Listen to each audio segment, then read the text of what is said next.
for all the support for all the teacher programs and for T specifically. I want to welcome you all to Washington, D.C. in what is probably one of the warmest winters we have ever had. I'd like to say we made special arrangements, but this is how it is. It's exceedingly warm right now. It's a real wonderful opportunity for all of us to meet you face to face. I mean, 29 countries. Where could you possibly go to sit down and spend a week now and a week in 6 weeks with peers from 29 countries? It's just a wonderful opportunity. I'm so jealous.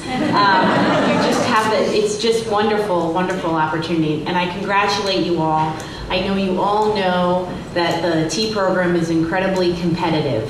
And it really shows all of your personal and professional achievements over your careers. So on the way over here, I was thinking, wow, there's almost 90 people and 29 countries. And I thought, think about the volume of students and young people over their lives that they are going to touch, right? So I did a little math, which is not my best subject. I apologize to the math teachers.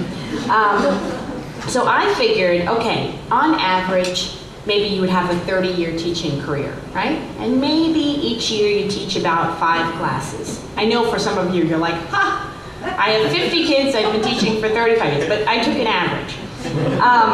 And then I said, well, fine, if you did that, if there's 30 years and you have 30 kids in a class and you teach 5 periods a day, this group of people is going to teach over 400,000 students over their lifetime.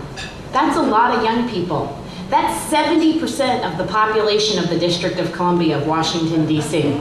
So if you think about the volume of impact you will all have, and then I add to that all of the relationships you will make with each other and with our American schools and our American partners, it is truly, truly an amazing opportunity, and I'm so glad that we get to share it with all of you.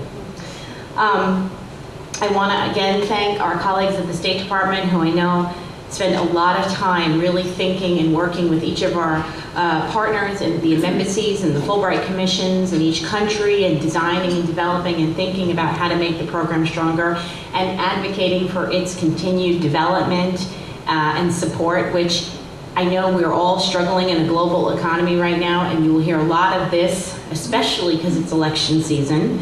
You'll have a lot of commentary about the economy, and so I'm really so pleased that there's so much continued support all the way to President Obama, as you heard from Jennifer, for teacher support and exchange of teachers, which I do think is really, really crucial.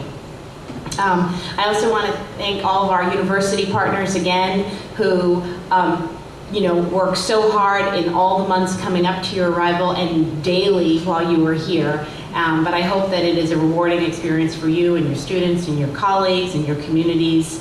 I remember as a child when we would have visiting teachers come, I'm from New York originally, so that was something we would have maybe every couple of years in the small town I grew up in. It had a lifelong effect. It really, and I think the effect you'll have on our students will be lifelong. We had a great conversation about object-based learning, which I know you all talked about before lunch, and I got to hear about all the objects that are coming at our table to be used in our schools, and I thought that was really, really exciting. So.